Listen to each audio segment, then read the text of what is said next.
Quand ma fille a démarré l'école, à la base, je m'étais dit, bon super, ça va me permettre de retrouver de l'espace-temps pour mon entreprise. Et ça a été le cas, sauf que arrivé à la fin de l'année scolaire, j'ai compris que ça n'allait pas être si facile que ça pour moi. Parce que fin d'année scolaire, certes, c'est l'été qui approche, donc c'est top, l'énergie, elle est là.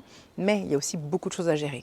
Les vacances qui arrivent, la rentrée suivante, des boucles à boucler, là, des chapitres qui se terminent avec la fin de l'année scolaire. Bref, ça fait beaucoup de choses et du coup, j'étais beaucoup moins focusée sur mon message, ma mission, ma vision pour mon entreprise. C'était extrêmement perturbant et aussi assez frustrant quelque part. Et dans le même temps, à un moment donné, le focus était tellement sur ces choses du quotidien qui sont importantes aussi bien entendu, que je pouvais juste pas avoir cette dévotion pour mon travail et tout ce qui va avec. Jusqu'au jour où j'ai réalisé un truc.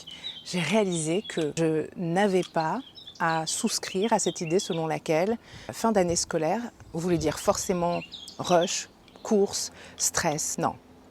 J'ai décidé que je ne voulais pas adopter cette identité-là. Et j'ai décidé que je pouvais faire le choix de vivre ça autrement.